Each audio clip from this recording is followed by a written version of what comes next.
salaamullaahi calaykum jaalayaal meel kastoo aad adduunka dacladiisa ka joogtaan waa wararkii ciyaaraha iyo caawa waxaa ka mid a kooxda Man United ayaa caawa ciyaari doonta iyadoo ciyaaraysa FA Cup-ka inkastoo in dhaweyd laga nastay Premier League caawa ayaa waxaa ciyaari doonta Man United iyadoo la ciyaari doonta Middlesbrough ciyaartan ayaa ciyaar FA Cup-a waxaan maleynayaa madaxay ku dejisan doonaan caawa maxaa la dhahaa nimankaas Man United waxaa sidoo kale laacibkii bisha ku guuleystay Master Safe Man ninkan waxba lagama qaban karo Digaya goalkeeper Manchester United ayaa ku guuleystay laacibkii bisha ee la soo dhaafay ninkan ayaa wuxuu sameeyay badbaadin aad u fara badan isagoo Man United ka caawiyay inaan goolal badan laga dhalin ninkan caadi maaha inaba caadi maaha ninkaas waxba lagama qaban karo goalkeeper-ka haddii daafaca soo dhaafto sida isaga ku dhaafto way adag tahay marka ninkaas waxba lagama qaban karo ninkaas waa Safe Miran kubadihiisa waa nin aad u khatar goalkeeper khibrad iyo wuxuu isku darsaday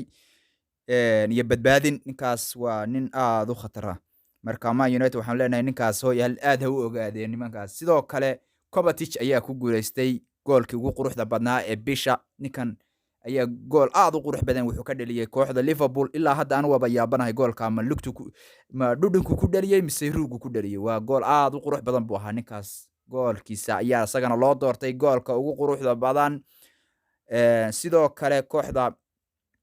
andhehe xulka Masar ayaa isaguna dalbaday inay ciyaarta dib loogu dhigo kaasoo ciyaarihii ay ciyaareen la isla aaday extra time ciyaartoydu aad ayay u daaladeen marka waxay codsadeen iyaguna in ciyaarihii dib loogu dhigo si ay u nastaan axadda ayayna ciyaari doonaan Maxamed Saalax iyo saaxiibkiisa Mane kuwaasoo iskaga hor imaan doona isagoo nin walba xulkiisa matali doona 90 daqiiqo iyo waxay isku noqon doonaan cadow iska soo horjeeda labada nin ee saaxiibada ah ayaa waxay iskaga hor imaan doonaan finaalka koobka qaaradda Afrika